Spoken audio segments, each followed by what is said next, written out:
Estamos poniendo la mañana en camino con el querido Carlos Alberto Rodríguez, a quien estamos escuchando hoy en el día de su cumpleaños, del mismo modo que estamos escuchando a Jorge Bonaldi también en el día de su cumpleaños. Y hablando de que estamos, y con gente querida, querida y admirada, recibimos una vez más al profe, al historiador, al escritor, al investigador, Carlos de Masi. Buen día y bienvenido, Carlos. Buenos días, ¿cómo están ustedes? Bien, muy bien, contentos de tener la chance de conversar contigo, estimado. Muchas gracias. Hoy no te quedás en el edificio a visitar al amigo. No, no, está, está en la costa, ni se acerca por acá. Está haciendo su cuarentena por otro lado. Bueno, contémosle a la gente para no dejar a nadie afuera que Carlos tiene un amigo que vive en el mismo edificio donde funciona, donde están los estudios de Diamante. Entonces era común, era frecuente que cada vez que venía invitado a nuestro programa también se diera un paseíto por la casa del amigo, ¿verdad? Ahora emergencia sanitaria mediante, ni el amigo está en su casa, ni vos estás en el estudio, ni yo tampoco. Bueno, pero estamos Nada está poniendo la donde mañana tiene en que estar. camino. Bueno, Carlos, naturalmente te pedí que nos ayudaras a poner la mañana en camino en el marco de la fecha. Hoy se cumplen 48 años y un día del golpe de Estado, del inicio de la dictadura cívico-militar, que bueno, que desde muchas perspectivas aún está arriba de la mesa como asunto de discusión. Algunos incluso con cierta vocación negacionista o relativista acerca de lo que en verdad significó, y también unos cuantos que andan con ganas de explicar, y de explicar no de la perspectiva histórica, ¿no? Sino de justificar lo que, bueno, ¿y qué vas a hacer? Pobre gente, no tuvo más remedio que, que gobernar el país sin que nadie los eligiera, y de paso quedarse 15 años, y de paso, bueno, asesinar, torturar, destituir, hacer desaparecer, bueno, etcétera, etcétera, etcétera, ¿no? Que hay como unos vientitos cada tanto, como una oleada, ¿no? Sobre ese asunto. Entonces, yo hoy tenía ganas de abordar este tema desde la perspectiva histórica, y para eso te he pedido auxilio. Si querés, aunque esto es muy relativo porque luce como un tanto subjetivo, cuando se habla de este periodo, son muchos los que no titubean en adjetivarlo como el peor momento de nuestra historia, ¿verdad? Es algo habitual que uno escucha. Y yo no sé si la historia está en capacidad de poner, de hacer una especie de ranking de peores momentos, así que tiene usted la No, palabra. el peor momento de nuestra generación, en todo caso, porque en realidad digamos, hay que ver cuáles son los contextos y cómo se vive cada situación. No me cabe duda que coincido con que, digamos, si yo tuviera que armar, digamos, una biografía pública, así de decir, bueno, no en lo que me es personal, sino en los aspectos que comparto con el resto de la sociedad, cuál fue el peor momento, sí, los que empezaron en febrero del 73 y que tuvieron esa culminación tan fuerte en junio, a partir de allí son, digamos, sin duda los peores momentos por muchos años. ¿No? Digamos, ahora estaba repasando cómo se había producido la transición y etcétera, y también trataba de recomponer, digamos, los altibajos de la transición, y en ese momento, tú recordarás, digamos, porque ya eras grandecito en edad, en edad. De hecho, El, mañana cumplo 56, así que sí, Feliz cumpleaños.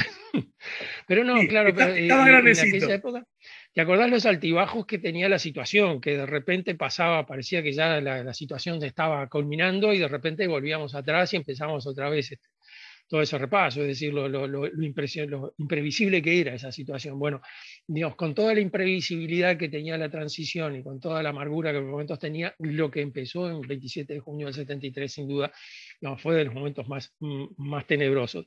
Sobre todo porque uno miraba hacia adelante y lo que veía era la oscuridad, ¿no? Es decir, no era una etapa que uno dijera, bueno, a partir de ahora, este fue un paso en falso que dieron los militares y los políticos que están en el gobierno, pero de aquí lo que viene es, digamos, una reversión inmediata. Más bien que no, uno veía la huelga general, digamos, y veía las reacciones de los políticos en general, y se daba cuenta que los políticos estaban, yo no sé, para casa, estaban, la dirigencia política se estaba ahorrando. ¿m? Los únicos que hicieron algún gesto, fíjate que es sugestivo el gesto, ¿no? Por la Patria, Ferreira Aldunate y el Frente Amplio, el general Sereñi, firmaron una declaración de apoyo a la huelga general. Es decir, no es que la huelga general nos viene a apoyar a nosotros que tomamos la bandera y salimos adelante. Dos sectores políticos solamente hicieron una declaración de apoyo a un movimiento social. Se supone que los que están para dirigir en la sociedad son los grupos políticos, ¿no? Digamos, que en todo caso lo que la huelga general estaba haciendo era apoyar una reacción de los políticos. Bueno, no se produjo, ¿no? Allí, digamos, digamos, después Santoro, Walter Santoro contó en una entrevista que le hizo, creo que Alfonso Leza, Para dijo TV que Ciudad, ¿no? ¿eh? Para TV TV Ciudad, Ciudad, ¿no? exactamente. Sí, sí, exactamente allí. Ahí contó Santoro, dice, bueno, que se reunían los políticos. Sí, es cierto, eso era sabido, incluso conozco algún lugar, así como mi amigo vive en el edificio donde está el estudio, yo vivía en el edificio donde había alguien que reunía en su casa, un dirigente político que reunía en su casa a varios dirigentes políticos. Eh, incluso en ese momento uno pensaba, bueno, lo que se está buscando es armar, digamos, alguna reacción política, decir algo. Y ahí después Santoro contaba en TV Ciudad que, bueno, que se estaban reuniendo y que hizo una reunión lo pasó a buscar a Sanguinetti en su auto y se reunieron en el auto mientras andaban recorriendo Montevideo, también las condiciones en las cuales uno tenía que moverse en aquella época, y que Sanguinetti le dijo que no, que en realidad no era momento y que además tal vez la gente más bien lo que quería era jubilarse y que esperar a que este momento se enfriara un poco y que tal vez tomar una reunión, una actitud demasiado beligerante podía traer por resultado que los militares endurecieran todavía más su posición. Fíjate que estamos en junio del 73. Había desaparecidos, torturados, muertos, 2.500 presos, de todo eso, pero Sanguinetti tiene miedo que la situación se pusiera todavía más dura. ¿Cuánto más Ajá. podría endurecerse? No sé. Pero, digamos, muestra un poco las vacilaciones, la tendencia más bien a dejar que los militares hicieran su trabajo y en todo caso después volverían los políticos a ocupar su lugar. Y en ese sentido ahí sí, digamos, eso era el aspecto que a mí en aquel momento más me deprimía. Uno pensaba, caramba, estamos solos, defendete como puedas porque aquí nadie va a salir, ninguno de los dirigentes pesados de los partidos que son amplia mayoría del país van a salir a decir nada. Fíjate que incluso cuando se hizo pública esa declaración de Ferreira Aldunate y el Frente Amplio apoyando la huelga general, en el diario El País, en la misma página, hay un editorial de Washington Beltrán diciendo nunca haremos una alianza con un grupo totalitario, es decir, entre los militares y el Frente Amplio prefiero los militares, y lo mismo declaraba Sanguinetti. Es decir, tanto la mayoría del Partido Nacional como la mayoría del Partido Colorado reprobaban la actitud de Sanguinetti, de Wilson Ferreira, de buscar una alianza con el Frente Amplio. Es irónico que 12 años después fuera Sanguinetti el que estaba buscando la alianza con el Frente Amplio, ¿no? Pero, Sí, digamos, en esos 12 años todos aprendimos muchas cosas, incluso el doctor claro. Sanguinetti, ¿no? Sí, claro. Y desde ese lugar es muy interesante esa mirada, lo que está señalando, porque también he advertido, nunca había desaparecido del todo, pero yo he notado que probablemente por el marco político en el que ahora se está desarrollando la marcha del país, yo lo que he escuchado cada vez más, muy frecuentemente, es esta especie de convivencia o simpatía que los trabajadores organizados en la CNT y también el Partido Comunista habrían tenido con los golpistas, ¿no? Y en ese sentido se evoca cuál fue la actitud de la Central de Trabajadores, la del Partido Comunista, entre otros, ¿no? A propósito de los comunicados 4 y 7 de los militares de febrero, ¿no? Del febrero amargo, según Vasconcellos. En todo caso, y aún advirtiendo que me parece que, por lo menos me tomo la libertad de decirlo desde mi lugar, que esa especie de implícito, cierta guiñada, con algo de apoyo a alguna de las cosas que se decían en esos artículos, me parece que fueron desde cualquier perspectiva equivocados, según mi mirada, la de alguien que nació en el 65, ¿verdad? También es cierto que me parece inmensamente injusto, o por lo menos muy hemipléjico, no contar eso y no contar que justamente cuando en efecto se produjo el golpe de Estado, quien explícitamente se impuso en contra del mismo fue la CNT organizando la huelga general, ¿no? Sí, allí hay un error de perspectiva, digamos, en la mirada que deriva de la selección de documentos que están incluidos en un cuaderno de marcha. Allí, digamos, el doctor Quijano quedó muy enojado con la actitud que tomó la mayoría del Frente Amplio. Y entonces, digamos, manifestó su enojo en ese cuaderno de marcha. Porque juntó sus editoriales, bueno, puso todos los comunicados, juntó sus editoriales, que había estado en contra de eso, juntó el editorial del el Popular, ¿m? Donde decía, bueno, estamos de acuerdo con eso, no está tan equivocado.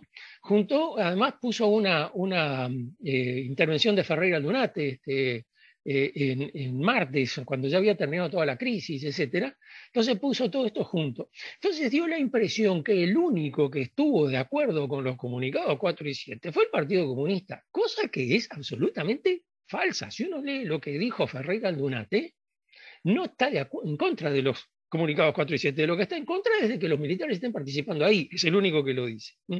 Pero después uno lee el diario El País, el diario Acción, el diario La Mañana, todos están de acuerdo.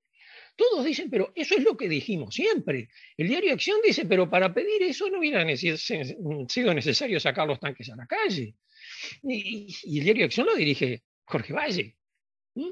Todos dicen, eso es lo que siempre pedimos, estamos de acuerdo con eso. Todos lo dijeron. ¿Mm?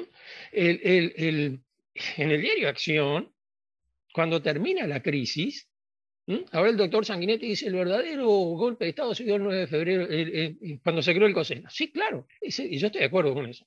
Ahora, ¿qué dijo cuando se produjo ese hecho? ¿Qué dijo el diario Acción, que el doctor Sanguinetti era el redactor responsable? Dijo, bueno, se ha salvado la democracia, las instituciones han mostrado su fortaleza, ahora llegó el momento de seguir adelante, seguiremos apoyando a este gobierno como hemos apoyado siempre. Y ese editorial no aparece en ningún lado. Claro, claro. Ese texto uno no lo ve, claro, no está en el cuaderno de marcha. ¿Por qué? Porque para el doctor Quijano, que la derecha apoyara eso, no era sorpresa.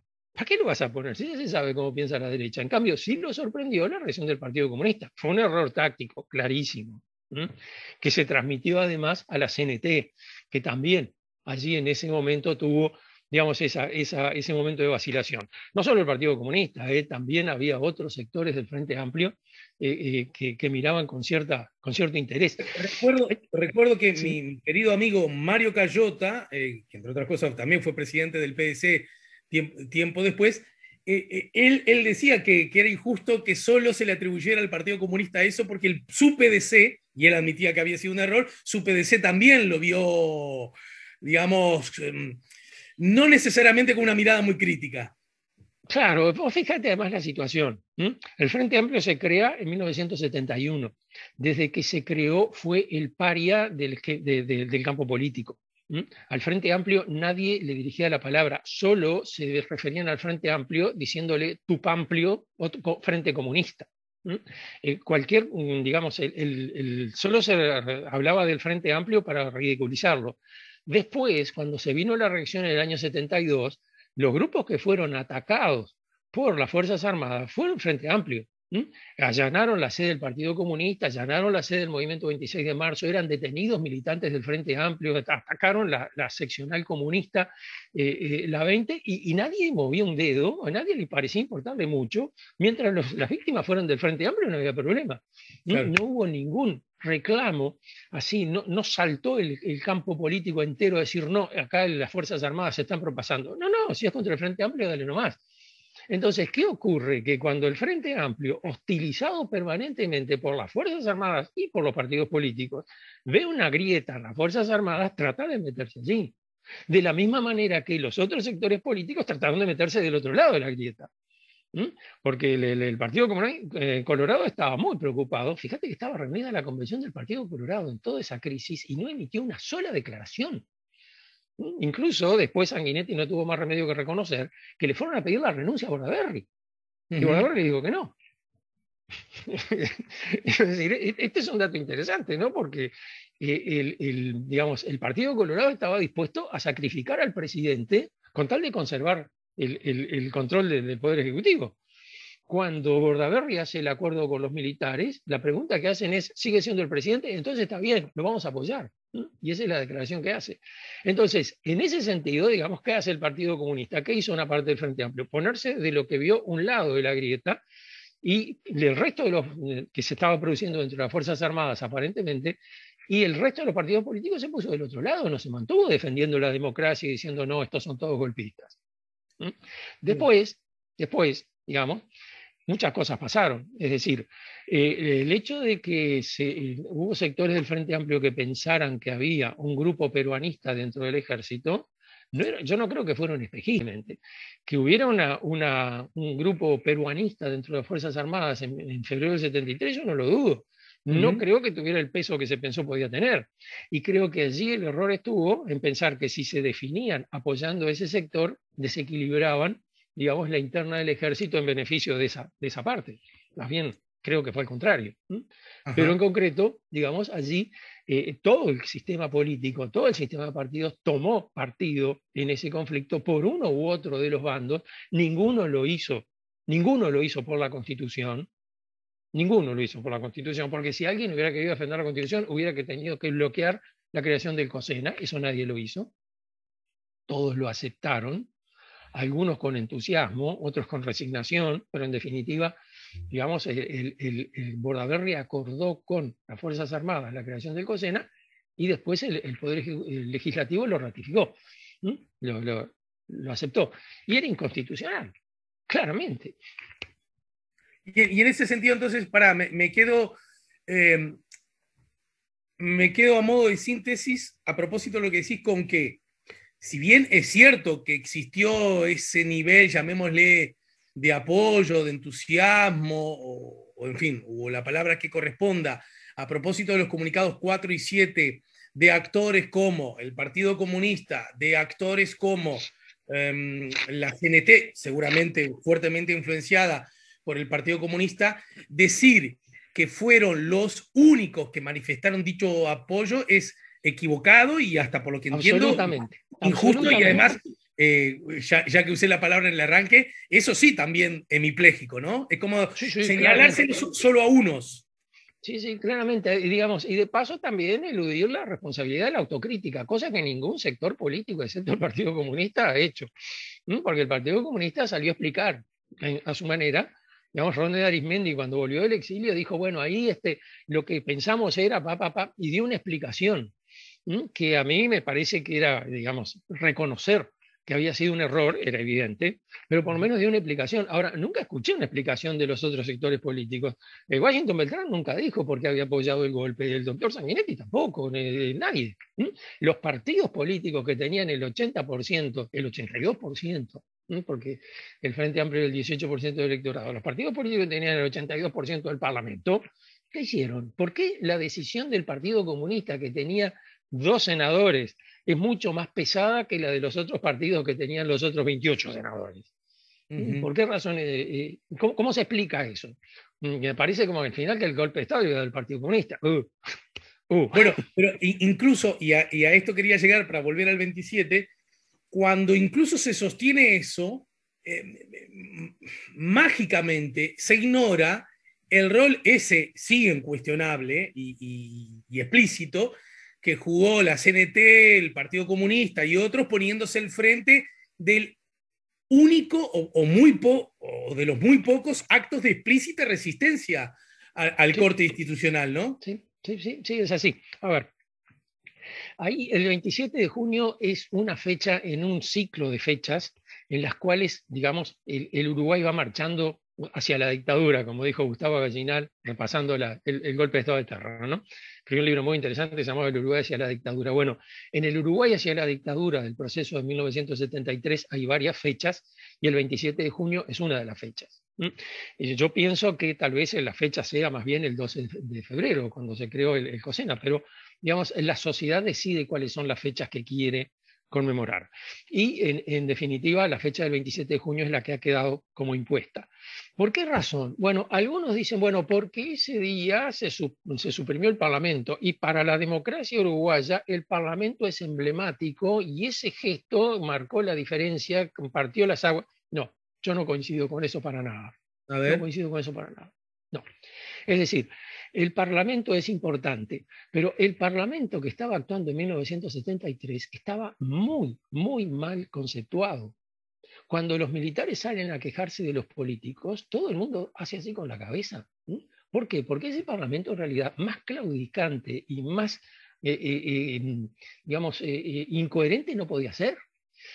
Prácticamente había dado por bueno todo lo que Bordaberry le había propuesto, había aceptado el estado de guerra interno, había aceptado la ley de seguridad del Estado, había aceptado la prolongación de la suspensión de las garantías constitucionales, había hecho oídos sordos a todas las denuncias de torturas, había mirado por otro lado a todas las renuncias de corrupción.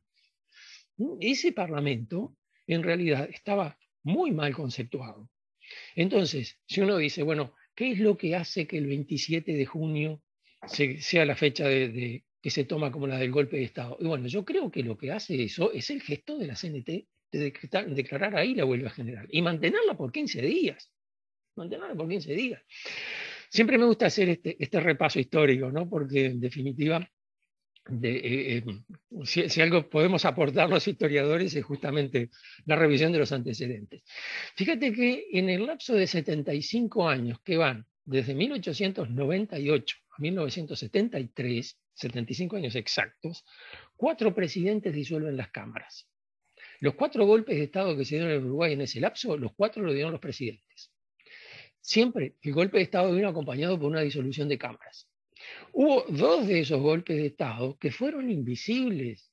El presidente disolvió las cámaras y nadie pareció preocuparse por eso, ¿no? Que fue Juan Lindolfo Cuestas en 1898 y Valdomir en 1942. El único, cuando Valdomir dio el golpe de Estado, parecía ya, hasta en los diarios estaba la fecha, pronto se producía un golpe de Estado. Incluso uno mira la colección de marcha, la tapa de marcha del viernes antes del golpe, dice, ¿será antes o después de carnaval? Diciendo, ya dando por hecho de qué estamos hablando. Y allí no salió nadie a la calle, ahí no hubo ninguna protesta y ahí no hubo ningún gesto de nada. Los 2 golpes de Estado que han quedado registrados en la memoria son el de 1933 y el de 1973. En los 2, igual que en los otros, hubo disolución de las cámaras, pero en los 2 hubo un gesto más que marcó en la ruptura de la época, que marcó el corte y marcó el antes y el después. En 1933 el suicidio de Brum y en 1973 la huelga general. Entonces yo creo que el episodio que hace que esta fecha se tome como la fecha relevante no es la disolución de las cámaras, sino que es la huelga general. Te voy a confesar una cosa, que quede entre tú y yo, que no sea público, pero me da mucha rabia que el Parlamento diga, sin Parlamento nunca más. Está bien que cada uno defiende su fuente de trabajo, ¿no? Y eso está bien. Pero, ¿qué Parlamento era el de 1973? ¿Cuál fue el Parlamento? Fíjate que hasta tal punto estaba deteriorado la situación del Parlamento que durante la huelga general ocurre el siguiente episodio. El ministro Volentini, que era ministro del Interior, se reúne con la dirigencia de la CNT, que estaba clandestina, para negociar las condiciones de levantamiento de la huelga general. Y la CNT le acepta la negociación y le pone una serie de condiciones. Bueno, levantamos la huelga general en tales condiciones. Entre las condiciones no se encontraba el restablecimiento del Parlamento.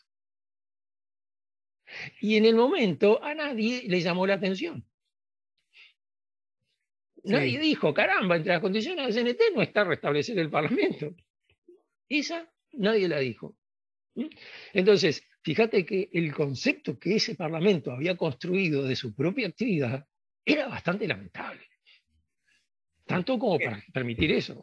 Lo que pasa que eso que vos contás, a ver, déjame ser el alumno pesado. Del diablo.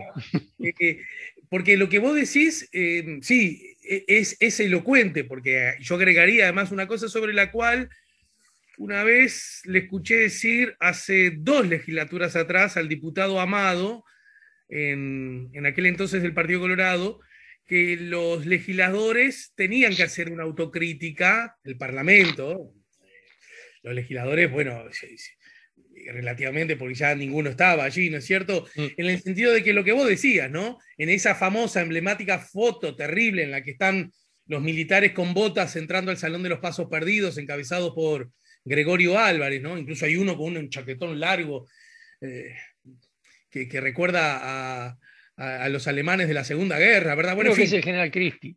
ubicás esa foto, ¿no? Sí, perfectamente. Decía, pero ¿cómo? Resulta que cuando llegaron,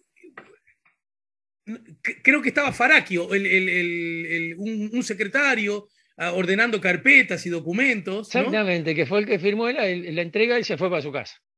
Está bien entonces la cita, Sí, ¿no? sí, sí, Y, sí. y creo recordar, bueno, podríamos llamarlo ahora, que él dijo, oh, acá algo tenemos que decir, ¿cómo es que no estábamos? ¿Cómo es que y ya nos habíamos ido? Y habla un muchacho, en primera persona del plural, en el sentido de que formando parte del cuerpo, ¿no?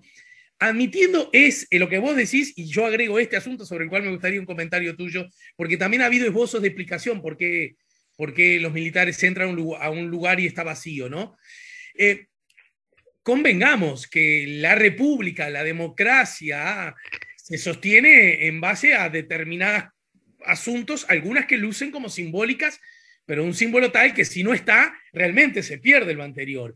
Y cerrar el lugar, la casa que nos representa a todos, bueno, me parece que sí, que luce como un gesto elocuente en lo simbólico, como para decir, a la pucha, acá empezó la dictadura, sin quitarle, porque yo mismo traje el tema a la mesa, sin quitarle importancia, reconocimiento histórico al gesto de la CNT, ¿no? Claro, claro. Pero además, fíjate otra cosa, ¿no? Juegos de la memoria. Eh, mm, Ahora esa foto de los generales ingresando al Palacio Legislativo, así el Goyo Álvarez, el general, creo que está el general Boscarontú, Uy, te perdí. A ver, como es el que después va a ser comandante en jefe, como es Cairolo. Es decir, uno repetí, reconoce. Carlos, querido, repetí el último enunciado porque se perdió Sí, el veo audio. que acá me dice que la conexión es inestable. ¿Me escuchas bien? Sí, perfecto, perfecto, pero repetí Bueno, el enunciado último te de decía la que foto. en esa foto, ¿no? Que se ha transformado en emblemática de lo que representó el golpe de Estado. Te hago una pregunta a ver si vos lo tenés presente. ¿Desde cuándo se conoce esa foto? ¿Cuándo se publicó por primera vez? Ah, no, no, hace muy poco, muy poco. Cuando se cumplieron 30 años del golpe.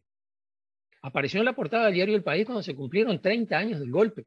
Es decir, el diario El País tuvo esa foto durante 30 años, hacía 15 años que estábamos en democracia, más de 15 años, y nunca la había publicado.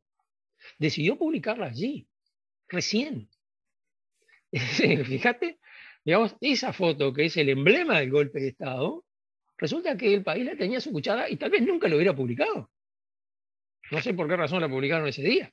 ¿Y por qué? Porque acá hay un asunto sobre el cual, a ver cómo lo pregunto. Vos hablabas de la evocación y el recuerdo. Y yo siento que cada vez que llega el 27 de junio, es más, recuerdo a Talvi el año pasado, que me pareció que era un gesto muy bueno, puso una foto, claro, le erró y no puso el Palacio Legislativo, puso creo el Congreso, ya sé, pero puedo decir que está medio imperdonable ese error, por la cara que me pones. Lo dijiste tú. No, pero pará, yo me quedo con la idea de que Talvi salió a la cancha a decir, vos, esto fue horrible, recordémoslo para que no nos vuelva a pasar esta cosa, ¿no?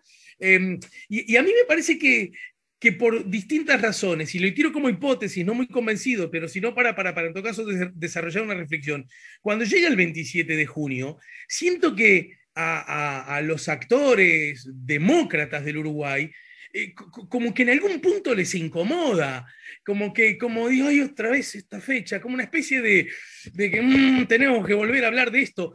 Y siento que desde el punto de vista de la traza republicana, eso no debería ocurrir así. Yo qué sé, en Argentina el día del golpe de Estado es feriado, es una fecha patria. ¿No? Y una fecha patria para recordar algo que nos sigue lastimando, nos lastimó, y también una especie de semáforo que te recuerda, loco, agudice el seso y despierte, ¿no? Mm. ¿Sabes dónde estoy parado? ¿Me lo respondés luego de la pausa? Bien. Gracias, gracias, Carlos. Y a modo de final, porque no quiero que nos quedemos sin tiempo, me lo respondés luego de la pausa. Estamos poniendo la mañana en camino, estamos con el profe Carlos de Masi, hablando de profe, te lo digo rapidito, Catalina dice, un grande, Carlos, fue profesor mío de historia en el San Juan Bautista, saludos. Dato cierto, ¿no? Saludos también de mi parte. Vamos arriba, nos vamos a la pausa, estamos en el 98.7. ¿Por qué crees que cada vez que llegan estas fechas, estos enclaves históricos, ocurre, a lo mejor estoy equivocado yo, una especie de implícita y a veces incluso explícita incomodidad acerca de definir qué fue lo que realmente pasó y quiénes fueron los verdaderos responsables, ¿verdad? Como que citando la película de la directora Bember argentina, de eso no se habla. Si fuera por muchos, ni hablaríamos de eso. Hay que hablarlo porque cada tanto organizaciones lo recuerdan, salen las efemérides, se muestran las fotos y además porque hay dolores aún vigentes, ¿no? En fin, ¿qué lectura histórica podríamos hacer al respecto? Yo diría que eso es producto, digamos, de la ausencia de una autocrítica profunda, que involucre no solo a los protagonistas, sino a toda la sociedad. Allí hay, digamos, una cuenta pendiente que me parece que no se va a saldar con facilidad. Lo que te decía en la primera mitad, cuando hablábamos de esto, acá nadie tiene la conciencia del todo tranquila, es decir, nadie puede decir nosotros siempre defendimos la democracia. Ni siquiera te puedes guiar por las palabras, porque si te citan una frase en la cual nosotros te dicen en 1973 nosotros defendemos la democracia en 1973 era el anticomunismo. Es decir, en el contexto de la Guerra Fría el concepto de democracia no es el que existe hoy. Mironche era un demócrata. Las dictaduras centroamericanas eran demócratas. ¿Por qué? Porque luchaban contra el comunismo, ¿viste? Y con eso era suficiente. Entonces, decir defiendo la democracia en 1973 no es decir muchas cosas, es decir, estoy de acuerdo con un golpe de Estado si es necesario. Entonces, allí, digamos, hay todo un sistema, todo un mecanismo que, digamos, para eludir la autocrítica, tirás la pelota lejos. Entonces allí hay dos explicaciones. Una es celebrar la democracia. Oh, qué buena la democracia, nunca más perder la democracia, cuidemos la democracia, bla, bla, bla. ¿Cómo se hace eso? No queda claro. ¿Cómo se cuida la democracia? La democracia se ejerce, no se cuida. ¿No? Si vos ejerces tu derecho. No cabe imaginar que uno claudique de la defensa de sus derechos por defender la democracia. ¿Para qué existe? No existe la democracia entonces. Esa es una explicación. Y la otra explicación es un poco presentarla como si fuera un cataclismo natural. Bueno, la situación era tal que no hubo más remedio que dar el golpe de Estado. El golpe de Estado no es, digamos, voluntad de los golpistas, fue producto de las circunstancias. Incluso ya en la época, todavía en la época de los militares, el esquema explicativo era caos insoportable, golpe de Estado, orden restablecido. Así un ciclo así, que el caos anterior era tal que si no hubiera sido por los militares, quién sabe dónde terminábamos. Terminamos en una dictadura espantosa. ¿Qué otra cosa podría haber sido mejor? No sé, ¿cómo hubiese sido peor? No me imagino. Incluso, digamos, no sé si tú lo recordás, porque nos quedó en la memoria a todos los que lo vimos alguna vez, el día que renunció el general Gregorio Álvarez a la presidencia, que si mal no recuerdo fue el 12 de febrero del 85, ese día, digamos, hubo una especie de fiesta en Montevideo, ¿no? Y los periodistas lo abordaron al general Hugo Medina, que era el comandante en jefe del ejército. Y algún periodista, digo que también, digamos, habría que pedirle hacer un examen de ingreso a los periodistas a veces, como, vos ya estás aprobado, no hay problema, el tuyo ya está revalidado. Pero un periodista le pregunta, ¿van a dar nuevamente un golpe de Estado a los militares? Ya pregunta, ¿no? Qué notable. ¿Y qué contestó Medina? Medina, si lo recordás, ¿Estás hablando con la de cara que Medina, tenía el general Medina, que era Medina una cara o muy seria. Gregorio el Goyo? ¿Eh? ¿Medina o el Goyo? Medina. No, el Goyo no hizo declaraciones, se escapó por otra puerta y se fue. Medina se para allí y dice, bueno, si nos obligan, no tendremos más remedio que darlo.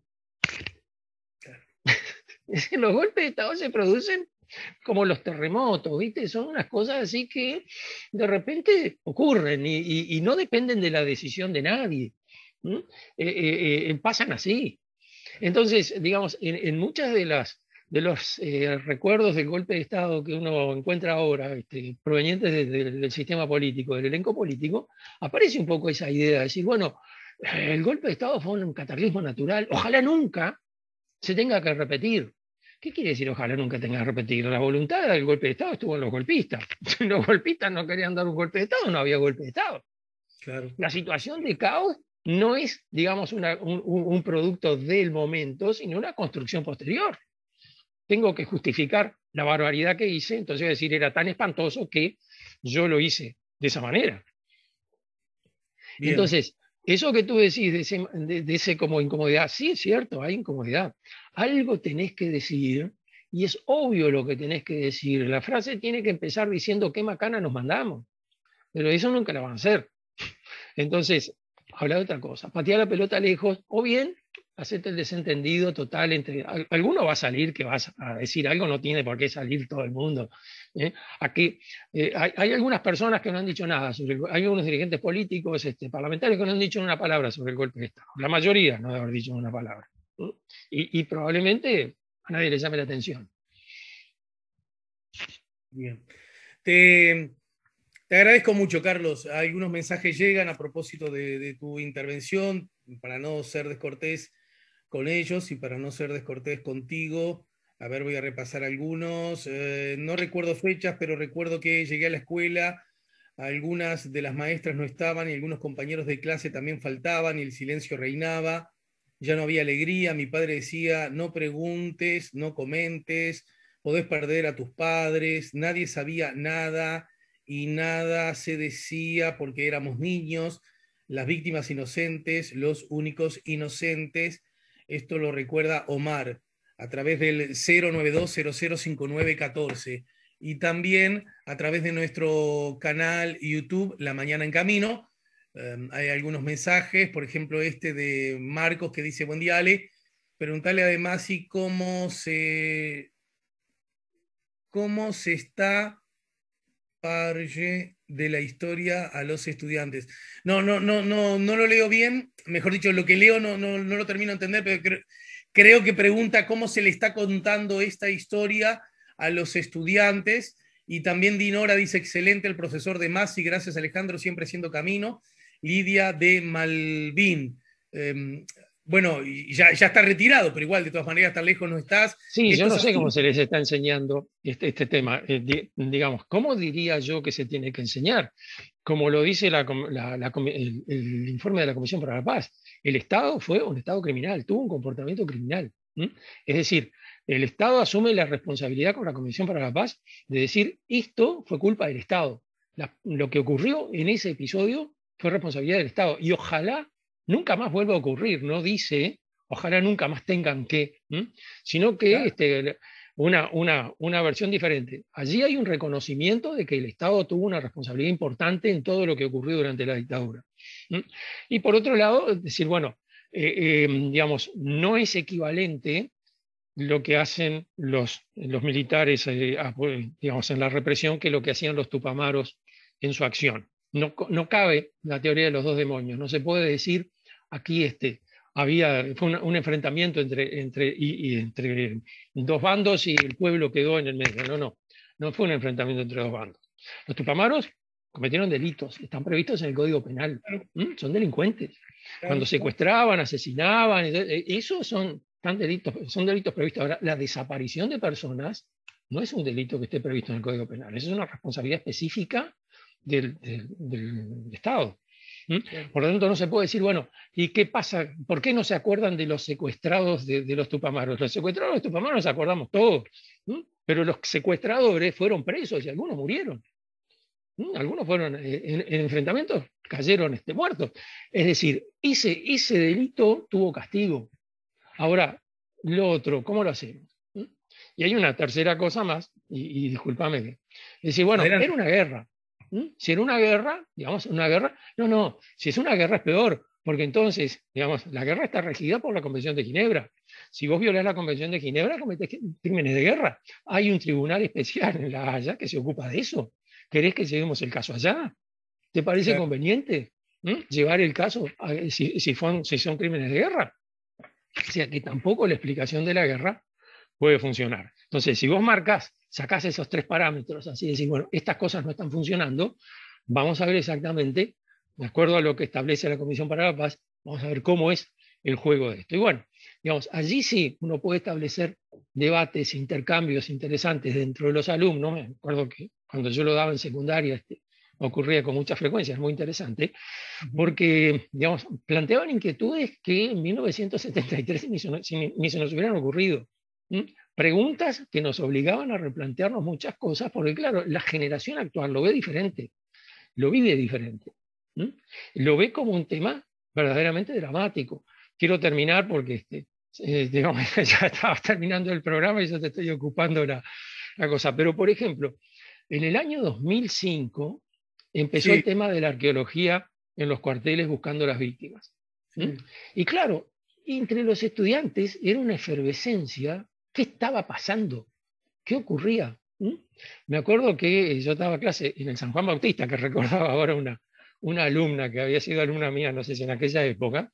Yo daba clase en el San Juan Bautista. Estaba en la sala de profesores y entra una profesora, no me acuerdo si de matemática, de biología, no me acuerdo de qué.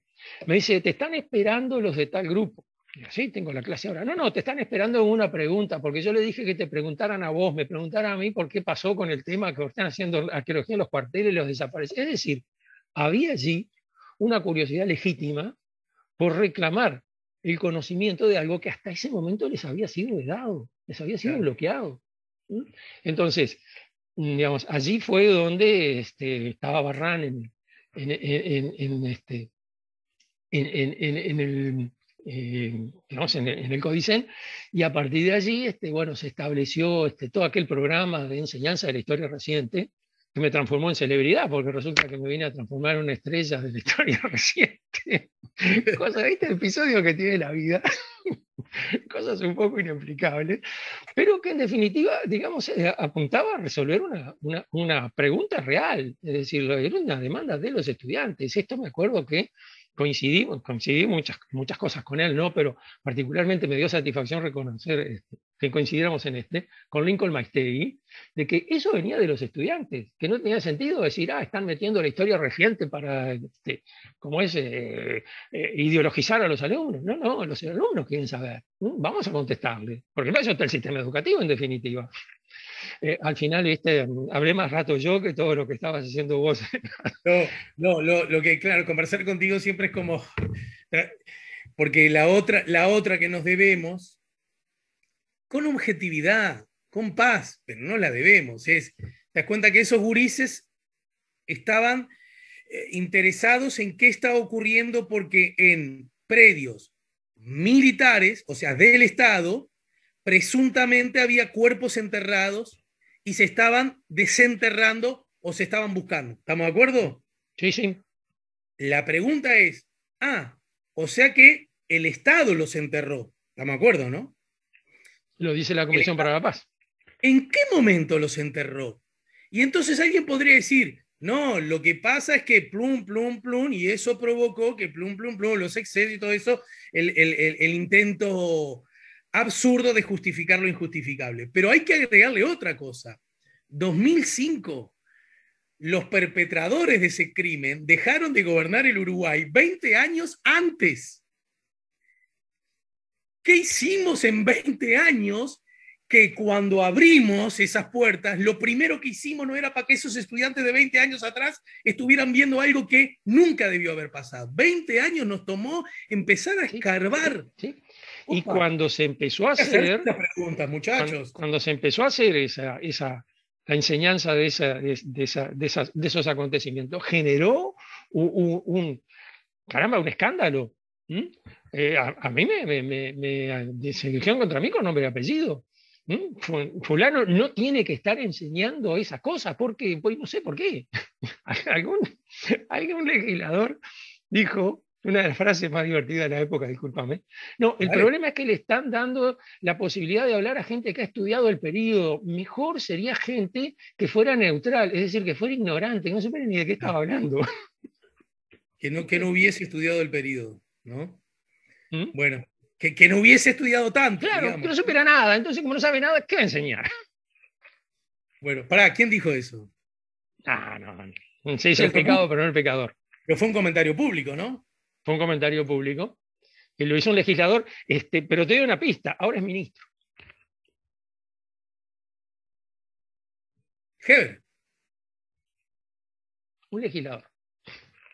El ministro de Defensa. Un legislador.